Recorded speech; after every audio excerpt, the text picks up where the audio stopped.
എല്ലാ മാന്യപ്രേക്ഷകർക്കും പീപ്പിൾ അവെയർനെസ്സിലേക്ക് സ്വാഗതം.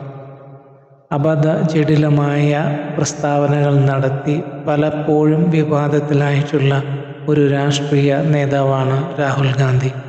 രാഹുൽ ഗാന്ധിയുടെ ഇതേപോലുള്ള പരാമർശങ്ങൾ മൂലം പലതവണ സുപ്രീം കോടതിയുടെ മുൻപിൽ പോലും ചെന്ന് ക്ഷമ യാചിക്കേണ്ട അവസ്ഥ പോലും ഉണ്ടായിട്ടുണ്ട്. എന്നാൽ ഇപ്പോൾ ഒരു പുതിയ വിവാദത്തിലേക്കാണ് രാഹുൽ ഗാന്ധി ഇപ്പോൾ ചെന്നെത്തിയിരിക്കുന്നത്.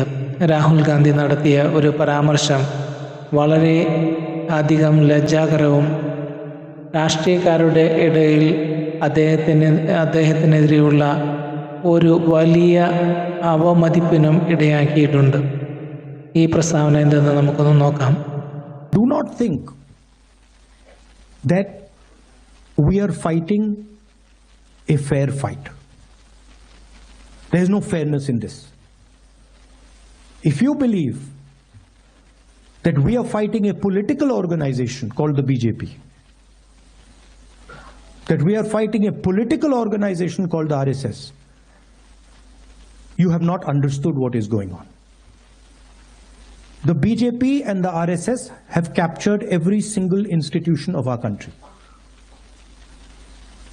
We are now fighting the BJP, the RSS and the Indian state itself. അദ്ദേഹത്തിൻ്റെ ഈ പ്രസ്താവന രാജ്യവിരുദ്ധമാണെന്ന്, രാജ്യത്തിന് എതിരെയാണെന്ന് എല്ലാ രാഷ്ട്രീയ നേതാക്കളും കരുതുന്നു. വളരെ വളരെ മ്ലേച്ഛമായിട്ടുള്ള ഒരു രാജ്യത്തിൻ്റെ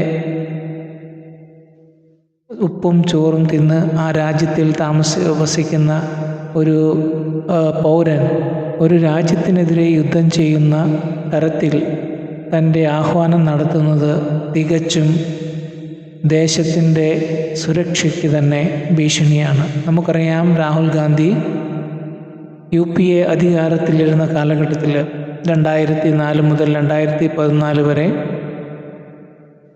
മന്ത്രിസഭയുടെ ഒരു ഭാഗം അല്ലാതിരുന്നിട്ട് പോലും ഗവൺമെൻറ്റിൻ്റെ യാതൊരു ഔദ്യോഗിക ഭാരവാഹിയോ അല്ലെങ്കിൽ ഗവൺമെൻറ്റിൻ്റെ യാതൊരു ഭാഗമോ ആകാതിരുന്നിട്ട് പോലും അദ്ദേഹം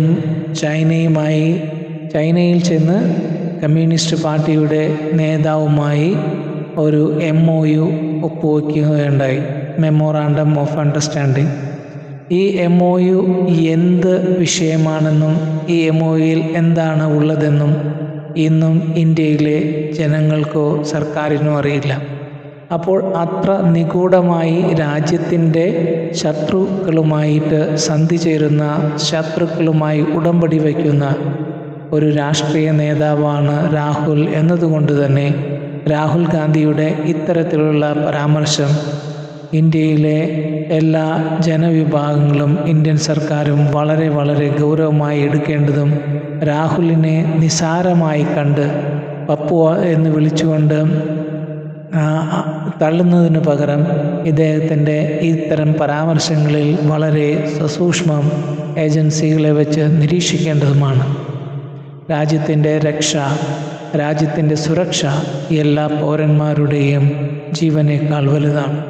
അതുകൊണ്ട് തന്നെ രാഹുൽ ഗാന്ധിയുടെ ഈ പരാമർശം തികച്ചും നിന്ദ്യവും തികച്ചും അവജ്ഞ അർഹിക്കുന്നതുമാണ്.